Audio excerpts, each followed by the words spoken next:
بسم اللہ الرحمن الرحیم۔ صلاح الدین ایوبی سیریز کی دوسری قسط۔ نور الدین زنگی کے زیر سایہ تربیت۔ شام کی سرزمین پر صبح کا سورج ابھی پوری طرح طلوع نہ ہوا تھا۔ دمشق کی فضا میں ہلکی ٹھنڈی اور خاموش تھی، مگر قلعے کے اندر زندگی جاگ چکی تھی۔ سپاہیوں کی تلواروں کی جھنکار، گھوڑوں کی ٹاپوں کی آواز اور تربیتی میدان میں استادوں کی گونجتی صدائیں ایک نئے دن کا اعلان کر رہی تھیں۔ اسی قلعے کے ایک گوشے میں ایک نوجوان خاموش کھڑا سب کچھ دیکھ رہا تھا۔ اس کی آنکھوں میں تجسس بھی تھا، عزم بھی اور مستقبل کے خواب بھی۔ یہ نوجوان یوسف بن ایوب تھا، جو آگے چل کر صلاح الدین ایوبی کے نام سے تاریخ میں روشن ستارہ بننے والا تھا۔ یوسف کے والد نجم الدین ایوب ایک باوقار اور دانا شخص تھے۔ وہ جانتے تھے کہ صرف تلوار چلانا کسی کو عظیم نہیں بناتا، بلکہ عقل، اخلاق اور ایمانی اصل قوت ہیں۔ اسی لیے انہوں نے اپنے بیٹے کو نور الدین زنگی کے دربار اور تربیتی نظام میں بھیجنے کا فیصلہ کیا۔ نور الدین زنگی اس دور کے عظیم حکمران تھے۔ ان کی شخصیت میں عدل، بہادری، تقوی اور دوراندیشی جمع تھی۔ وہ صرف سلطنت نہیں چلاتے تھے، وہ قوم کی روح جگا رہے تھے۔ جب یوسف پہلی بار نور الدین زنگی کے سامنے پیش ہوا تو دربار میں خاموشی چھا گئی۔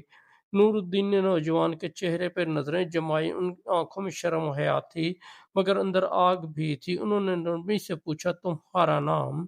یوسف بن ایوب حضور۔ نور الدین نے مسکرا کر کہا، یوسف نام نبیوں والا ہے، امید ہے کردار بھی ویسا ہی ہوگا۔ یہ جملہ یوسف کے دل میں نقش ہو گیا۔ تربیت کا آغاز سخت تھا۔ صبح فجر سے پہلے بیداری، نماز، پھر قرآن کی تلاوت، اس کے بعد گھوڑ سواری، تیر اندازی، تلوار بازی، نیزہ بازی اور شام تک جسمانی مشقتیں۔ رات کو علماء کی مجلس ہوتی جہاں فقہ، تاریخ، حکمت اور سیاست کے اسباق دیے جاتے۔ یوسف اکثر تھک جاتا، اس کے ہاتھوں میں چھالے پڑ جاتے، کندھے درد سے بھر جاتے، مگر وہ شکایت نہ کرتا۔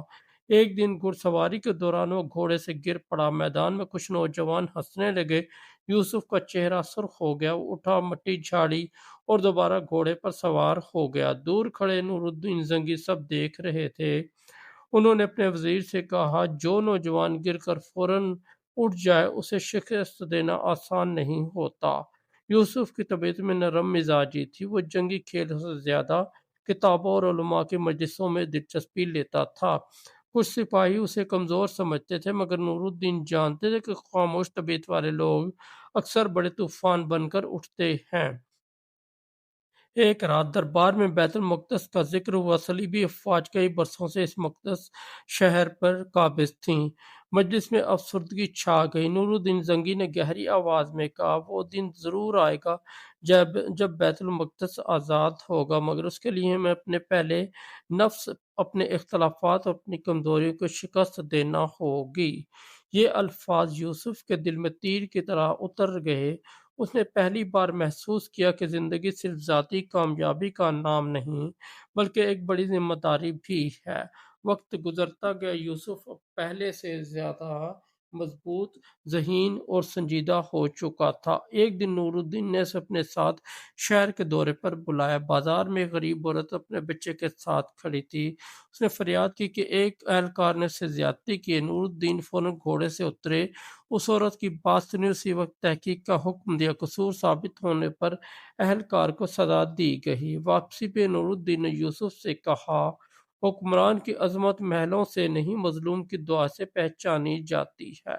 یوسف خاموشی سے سنتا رہا۔ یہ سبق کسی کتاب میں نہ تھا۔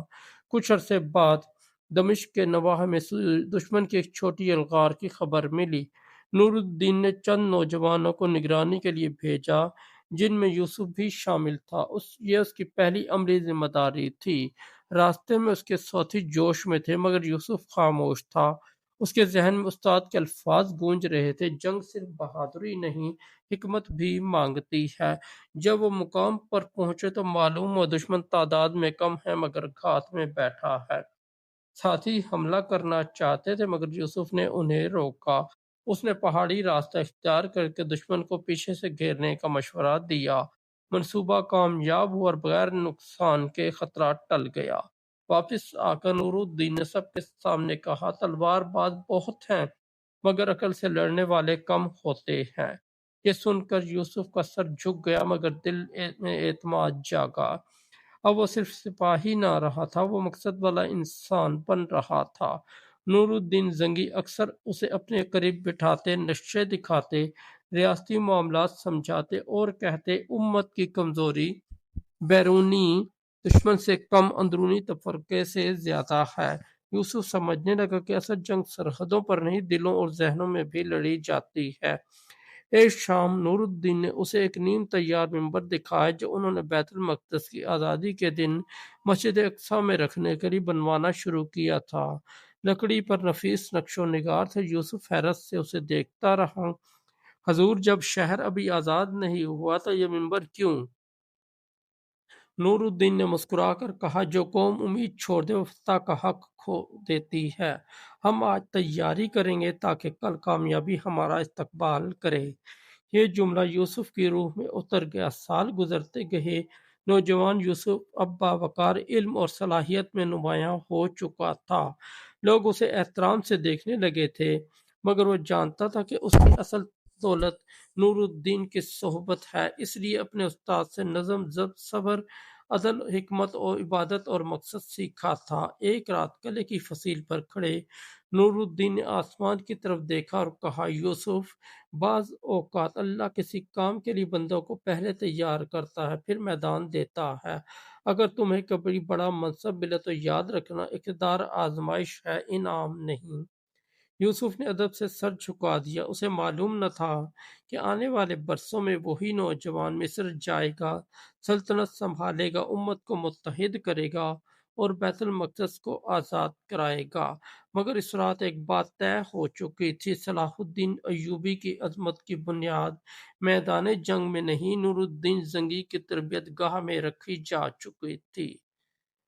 دوستو، دوسری قسط ختم ہوئی مگر ایک عظیم داستان ابھی شروع ہوئی تھی۔ دوستو، اگر ہماری سٹوری اچھی لگی تو ہمارے اس چینل کو سبسکرائب کر دیں، اس ویڈیو کو لائک اور دوستوں کے ساتھ شیئر کر دیں۔